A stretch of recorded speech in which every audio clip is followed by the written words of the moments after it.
Hello student, for 12th class Women's Education by S. Radhakrishnan.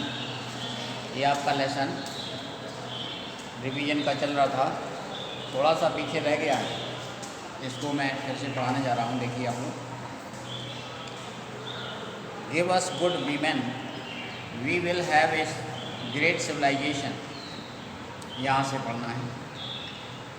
हमें अच्छी महिलाएं दो, we will have a great civilization. हमारी सभ्यता अच्छी होगी, हमारे पास अच्छी सभ्यता होगी। महिलाएं अच्छी होंगी तो हमारी सभ्यता अच्छी होगी। Give us good mother we will have a great nation.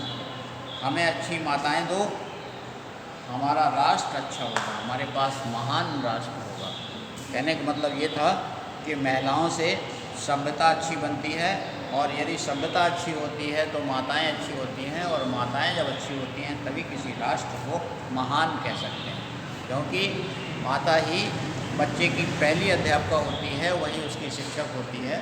अगर माता अच्छी है तो बच्चे को अच्छा संस्कार देगी, अच्छी शिक्षा देगी, अर्थात हमारा देश अच्छा बनेगा, महान बनेगा। When you talk about education, जब आप शिक्षा के बारे में बात करते हैं, you have several aim in view, तो आपके सामने कई उद्देश्य आते हैं। जब आप शिक्षा के बारे में सोचते हैं तो दिमाग में कई प्रकार की बातें आती हैं। Give the people those who are taught several aim in view, give the people, लोगों को दो, those way who are taught, जो पढ़े लिखे हैं, जो शिक्षित हैं, knowledge of the world in which they live, संसार के बारे में ज्ञान जिसमें वो रहते हैं, science, history and geography, enable you to get that knowledge, इसका भी आपको ज्ञान प्राप्त करना है। You also train the people to acquire some technical skill, आपको ये भी प्रशिक्षित होना चाहिए, लोगों को प्रशिक्षित करना चाहिए। टेक्निकल स्किल, यांत्रिक कुशलता, मशीनरी ज्ञान, by which they can earn A livelihood, जिससे वो अपना जीविका कमा सकें। एक सेंटेंस यहाँ तक। इस सेंटेंस में ये बताया जा रहा है कि जब आप शिक्षा के बारे में बात करते हैं तो क्या क्या दिमाग में बातें आती हैं कि कैसी शिक्षा हो। ऐसी शिक्षा हो जिसमें विज्ञान, इतिहास, भूगोल ये सभी समायोजित हों, लोग पढ़े लिखे हों, और इस प्रकार की भी शिक्षा होनी चाहिए कि जिससे हम अपनी जीविका कमा सकें। यानी कई प्रकार के उद्देश्य हमारे दिमाग में आते हैं। इसके बाद these are still accepted the world over as the object of education, अभी भी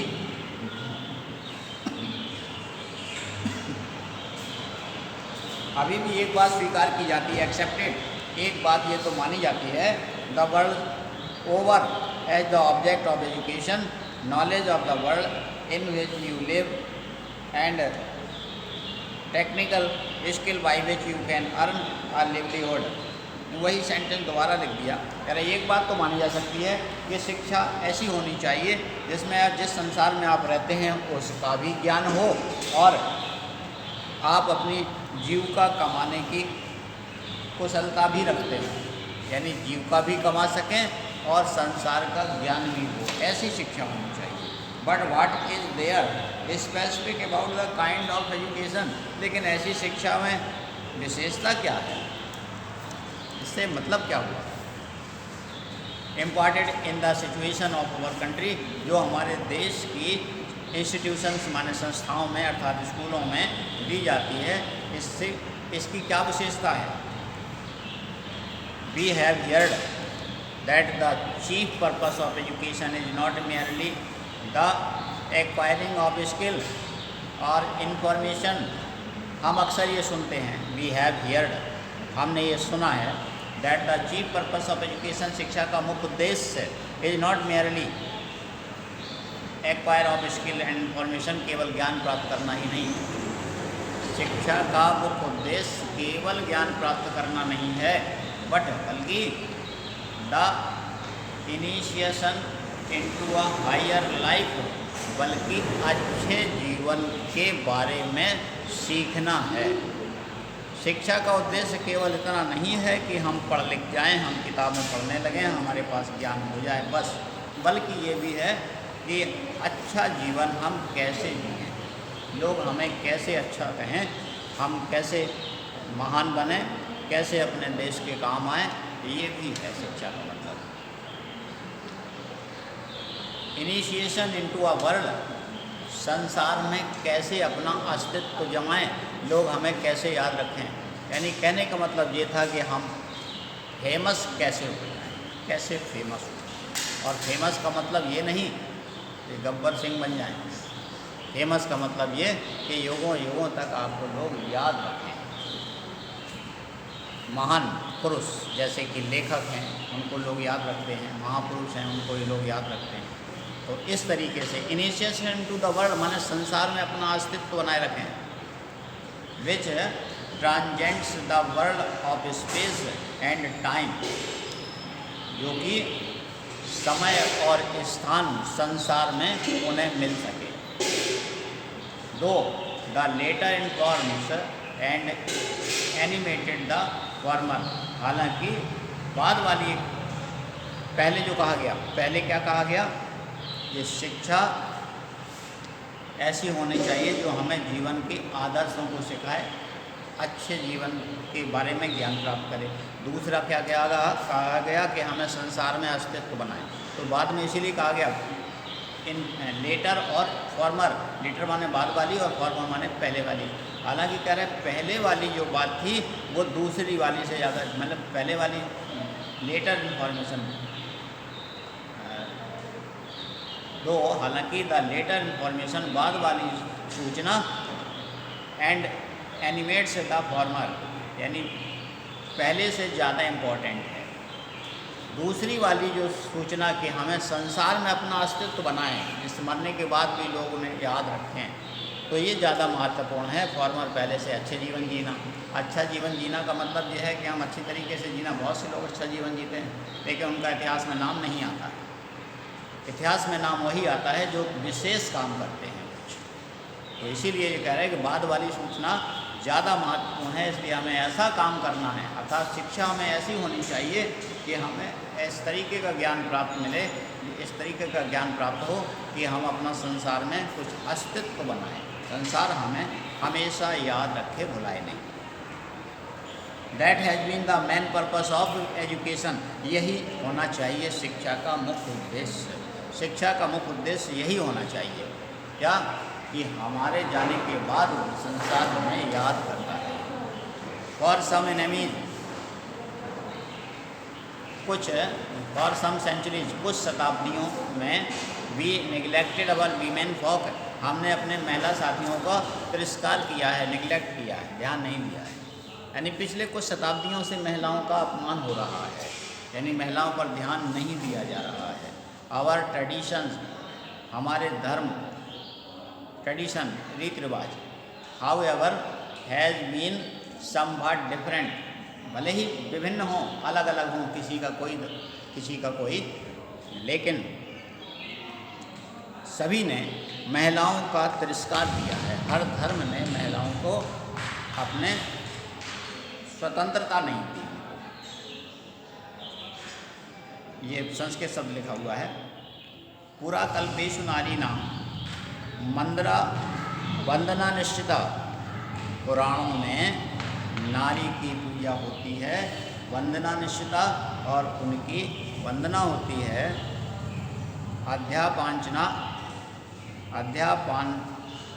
पांचा विदानाम, वेदानाम, गायत्री, वेकानाम, तथा पुराणों में गायत्री मंत्र जपने की उनको स्वतंत्रता थी। यानी पुराणों की बात कर रहे हैं कि पुराने समय में हमारे धर्म ये बताते हैं कि नारी को स्वतंत्रता थी, उनकी पूजा होती थी, नारी का सम्मान होता था और उन्हें गायत्री मंत्र पढ़ने की अनुमति थी। गायत्री मंत्र अब तो पढ़ने की अनुमति है, बीच में कुछ रोक दिया गया क्योंकि हमने बताया जो हमारी किताब 70 साल पुरानी है, पहले पुरानी लिखी हुई है, इसलिए अब तो ये सब बदल गया है जो ये किताब सिखा रही है। इसीलिए बार बार शिक्षा के बारे में कह रहे हैं कि शिक्षा को बदलना चाहिए। इन एंशियंट टाइम, प्राचीन काल में, our women led the ceremony of Upanishad, ये इसी का अर्थ लिखा हुआ है, जो ऊपर संस्कृत थी उसी का अर्थ लिखा है। प्राचीन काल में our women had the ceremony of upanayana, हमारी महिलाओं को उपनयन संस्कार करने का अधिकार प्राप्त था। ये उपनयन क्या होता है? क्या होता है उपनयन? उपनयन जो हमने बताया था वही होता है। हाँ बिल्कुल वही होता है। क्या होता है ये हमने बताया था, वही होता है। उपनयन माने होता है शिक्षा की शुरुआत एक मंत्रोच्चारण के साथ करना और कार्य समाप्त की शुरुआत शांति के साथ करना, ये है उपनयन। यानी जब बच्चा पढ़ने के लिए जाता है तो उसकी पाटी पूजा होती है या पेंसिल पूजा होती है। अब तो पाटी का नाम ही खत्म हो गया, पेंसिल पूजा होती है। तो पाटी पूजन किया जाता है, उसे उपनयन संस्कार किया जाता है। यानी जब बच्चा 5 साल का होता है तो वो गुरु के यहाँ शिक्षा के लिए जाता है। हर धर्म में जाता है, कोई मौलवी साहब के पास जाता है तो कोई गुरुजी के पास जाता है, लेकिन जाता हर कोई है। जब बच्चा 5 साल का होता है तो उसकी शिक्षा की शुरुआत करने के लिए विधि विधान से उसका सम्मान करके, तिलक करके, पूजा करके, तिलक लगा करके पहुंचाया जाता है। उसको उपनयन कहते हैं शुरुआत में। तो ये महिलाओं को भी अधिकार प्राप्त था प्राचीन काल में। जो सम्मान पुरुषों को था, जितना सम्मान लड़कों को मिलता था उतना ही लड़कियों को भी मिलता था। लेकिन बीच में लड़कियों की पढ़ाई बाधित हो गई और लड़कियों को स्कूल जाने से कुछ लोग मना करने लगे। तो ये कह रहे हैं कि प्राचीन काल में महिलाओं को भी उपनयन संस्कार का अधिकार था। They were entitled to study of Veda, वो वेद पढ़ने के अधिकारी थीं। आज तो कोई पवित्र पुस्तक या पवित्र हवन वगैरह में महिलाओं का वहाँ हवन कराना अच्छा नहीं माना जाता कुछ समय पहले, लेकिन अब तो फिर से बैठने लगे हैं। अब तो बहुत सी कथावाचक, बहुत सी महाभारत महिलाएं भी ये भगवत गीता जो पढ़ी जाती है, भागवत होती है, महिलाएं भी पढ़ती हैं। लेकिन कुछ दिन पहले अर्थात लगभग 15वीं शताब्दी से लेकर के और 18वीं शताब्दी तक महिलाओं को अधिकार छीन लिया गया। महिलाएं अगर भागवत पढ़ती थीं तो अपवित्र माना जाता था, लेकिन अब ऐसा नहीं है। They were also entitled to the chanting of the Gayatri jap. अब वो पहले वो गायत्री जप करने की भी अधिकारी थी। गायत्री मंत्र केवल पुरुष ही पढ़ने को अधिकार है। इस समय भी गायत्री मंत्र में थोड़ा बड़ा शक्ति होती है। हर कोई गायत्री मंत्र पढ़ने का अधिकारी आज भी नहीं है।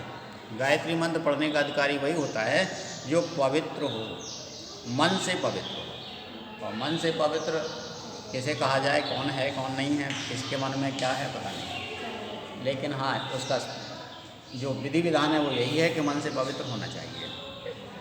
All these things were open to our women, ये सारी चीज़ें हमारी महिलाओं के लिए सब खुली थी, ओपन, प्राचीन काल। But our civilization became arrested, लेकिन हमारी सभ्यता गिरफ्तार हुई, अर्थात हमारा देश गुलाम हुआ। जब हमारा देश गुलाम हो गया तो and one the main sign of that decay of our civilization, तो हमारी ये सभ्यता क्षीण हो गई। डिके माने जो महिलाओं को जो अधिकार जो था उनसे छीन लिया गया और उनको क्या कर दिया गया, सब्जेक्शन ऑफ वीमेन, पर्दा प्रथा चार दीवारी के अंदर बंद करके रख दिया गया कि महिलाएं घर से नहीं निकलेंगी, उन्हें बस देखने की वस्तु समझा गया।